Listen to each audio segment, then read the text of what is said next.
سلام، طاهری سفر هستم و با اخباری مختصر امروز دوشنبه 24 فوریه در خدمت شما. امامالî رحمان رئیس جمهوری تاجیکستان با ریچارد هاوگلند دستیار وزیر امور خارجه آمریکا در امور کشورهای آسیای مرکزی و جنوبی همکاری‌های دو جانبه و وضع در منطقه را بررسی کرده است. به اطلاع دفتر مطبوعات ریاستی جمهوری در این ملاقات در روز 24 فوریه دو طرف به وضع کنونی و آینده افغانستان و پیامدهای خروج نیروهای بین المللی پاسدار صلح از این کشور توجه کردند. از این پیش در روز جمعه دیپلمات بلندپایه آمریکایی با سیراج‌الدین اسلف وزیر امور خارجه ملاقات داشت. قرار است تا آخر سال 2014 اکثر نیروهای خارجی افغانستان را ترک کنند و این نگرانی وجود دارد که ممکن است بعد از این ناامنی به تاجیکستان هم سرایت کند. در تاجیکستان دسترسی به وبسایت‌های رادیو آزادی را محدود کردند. مشتریان بسیاری از شرکت‌های ارائه کننده تلفن همراه و اینترنت چند روز است که نمی‌توانند وبسایت‌های روسی و تاجیکی ما را ازادی.org و rusazadi.org را که از پرخواننده‌ترین تارنامه‌های خبری در کشور است باز کنند.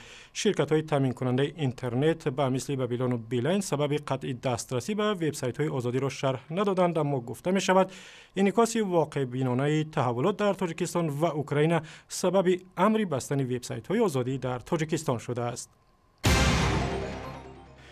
یک مادر جوان تاجیک ظاهراً بر اثر افسردگی بعد از تولد خود را از طبقه 12 یک بینای در دوشنبه پایان انداخته کشته است.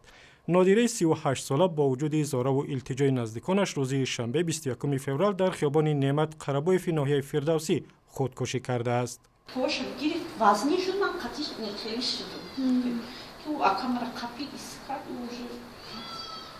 به گفته پیوندانش نادره زنی صاحب معلومات بوده و به حیث محاسب کار میکرد، اما پس از تولد نخست فرزندش در 4 ماه پیش بیمار شد و از شدت درد و افسردگی روانی قصد جان خود کرد. مقامات تاجیکستان میگویند سال گذشته برای شکار گوسفند نادر مارکوپولو حدود 70 اجازتنامه فروختند.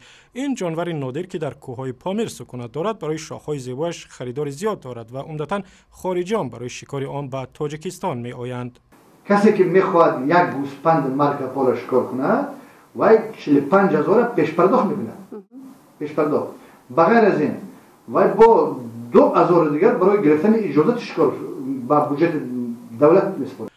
چند پیش یک صیاد آمریکایی دو رهبلد خود را با اتهام فریفتنش در شکار در تاجیکستان در نیویورک به دادگاه کشید. ریچارد دیل ووکاسین میگوید رهبلدهای آمریکایی و تاجیکستانیش شاخهای بوز دیگری را به جای شاخهای گوسفند مارکوپولو به او دادند. صیاد آمریکایی میگوید برای این شکار $75,000 خرج کرده بود.